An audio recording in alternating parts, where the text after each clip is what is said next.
ஆண்டவரை ஸ்தோத்தரிக்கிறேன். இந்த நாளில் வேதத்துக்கு ஆதாரமாக எபிரேயர் 10ஆம் அதிகாரம் 38ஆம் வசனம். வேத வசனம் சொல்லுகிறது, விசுவாசத்தினால் நீதிமான் பிழைப்பான். நீ பிழைக்கணும் அப்படின்னா என்ன, விசுவாசிக்கணும் என்று வேதம் சொல்லுகிறது. ஆதியாகமம் 15ஆம் அதிகாரம் 6ஆம் வசனத்தில் ஆபிரகாம் தேவனை விசுவாசித்தான், அவனுக்கு நீதியாக எண்ணப்பட்டது. அப்போ இந்த விசுவாச வாழ்க்கையிலே நீ வளர்ந்தாதான் அப்போ நீதிமானாக நீ வாழ்ந்து விசுவாசிக்கணும். விசுவாசத்தினால் நீதிமான் பிழைப்பான். அவன் நீதிமானாக இருந்தாலும் அவன் பிழைக்கணும்னா விசுவாசிக்கணும், தேவனை விசுவாசிக்கணும்.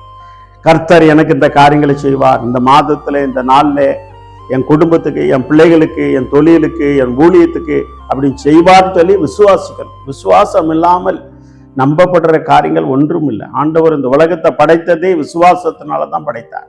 அப்போ நீ விசுவாசிக்கணும். நீங்க யாரா இருக்கட்டும், ஆண்டவர் எனக்கு செய்வார்கிற விசுவாசிக்கணும்.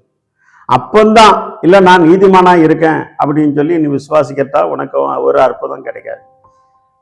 ஆனா வேதவசனம் திட்டமா சொல்லுகிறது, விசுவாசத்தினால் நீதிமான் பிழைப்பான். ஒரு பாட்டு கூட உண்டு, விசுவாசத்தா நீதிமான் என்று என்று பிழைப்பா, விசுவாசியே நீ பதறாதே. எல்லாம் பாட்டு பாடுவோம், பாட்டு படிப்பாங்க, நல்லா இது பண்ணுவாங்க. ஆனா என்ன பண்ண, விசுவாச வாழ்க்கை இருக்காது. வேதவசனம் சங்கீதம் 27:13 சொல்லுகிறது, கர்த்தர் நன்மை செய்வான்னு சொல்லி நான் விசுவாசியா விட்டால் கெட்டு போயிருப்போம். உன்னை யாரும் கெடுக்கண்டாம். ஆனா அந்த விசுவாச வாழ்க்கையில வளரணும், நாளுக்கு நாள் வளரணும். ஆபிரகாம் அப்படித்தான், ஒரே நாள்ல அவர் வளரல. ஒவ்வொரு காரியங்களும் ஆண்டவர் அவனுக்கு கற்றுக் கொடுக்க விசுவாசத்தை அதை பற்றி கொண்டிருந்ததுனால தான் பொறுமையோடு அவன் இருந்து அந்த விசுவாசத்தை கடந்து போனான் என்று வேதத்துல பார்க்கிறான். அப்போ அதனாலதான் நீ வாழ்க்கையில வளரதான் உன் வாழ்க்கையில நீதிமானாக மாறுவாய். கர்த்தர் அவரே சார்ந்து அந்த விசுவாச வாழ்க்கையில. ஆனா விசுவாசம் இல்லாமல் தேவனை பார்க்க முடியாது, சந்திக்க முடியாது.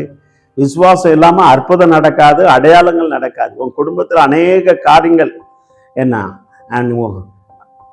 தடப்பட்டிருக்க காரணம் உன் விசுவாச வாழ்க்கை இல்லை.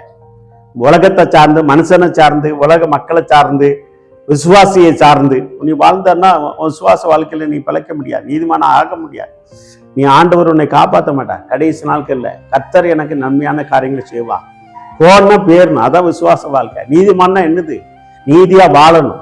அவர் சொல்ற வார்த்தைக்கு அப்படியே கீழ்பட்டு என்ன வார்த்தையை புரட்டும் கூடாது, அதான் நீதிமான். அதான் என்ன, அதனாலதான் வேதத்துல ஆண்டு பார்க்கிறோம், விசுவாசத்தினால் நீதிமான் பிழைப்பா. விசுவாச வாழ்க்கையில வளரணும். அப்படின்னா நீ விசுவாசியே இல்லை, ஊழியக்காரனா இல்லை, உன் வாழ்க்கையில அற்புதம் நடக்காது. உன் தொழில் செய்யறதாலும் சரி, நான் அது விசுவாசிக்கணும். ஆனா அது என்ன பண்ணணும், அது விசுவாசித்து அந்த விசுவாச பாதையில கடந்து போக தான் உன் வாழ்க்கை, ஆண்டவர் வாழ்க்கையில நீதி செய்வார். நீ உனக்கு பிழைக்க முடியாத ஆண்டவர் செய்வார். இந்த வார்த்தை கேட்டுக்கொண்டிருக்கிற சகோதரியே ஆண்டவர் சொல்கிறார், விசுவாசத்தினால் நீதிமான் பிழைப்பான். நீ பிழைக்கணும்னா விசுவாசத்தில் இருக்கணும், நீதியும் செய்யணும்.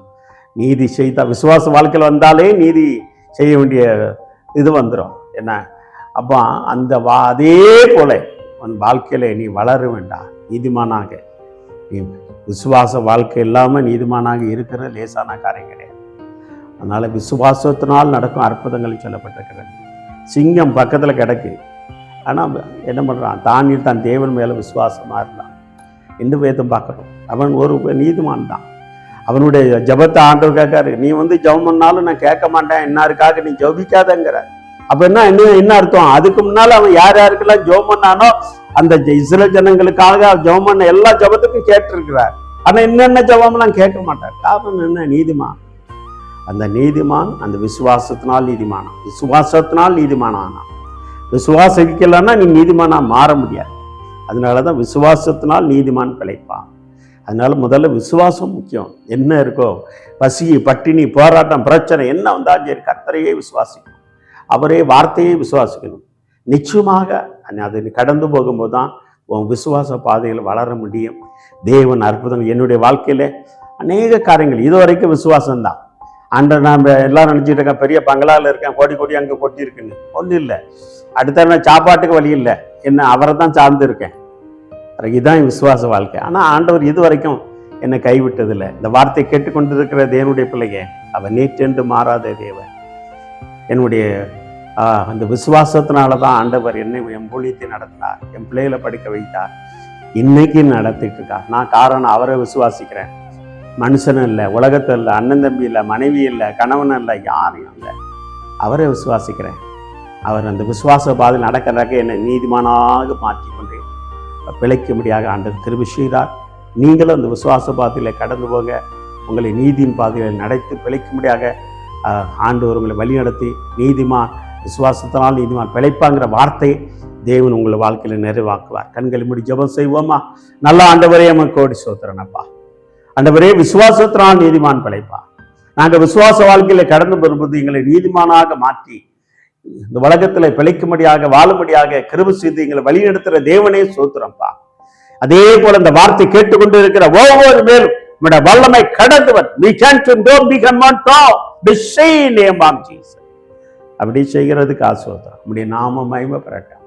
பிள்ளைகளை காத்துக்கொள்ளுங்க, வழிநடத்துங்க, ஆசீர்வதிங்க, பெருக செய்யுங்க. இயேசுவின் நாமத்தினாலே ஆமென், ஆமென், ஆமென், ஆமென். God bless you.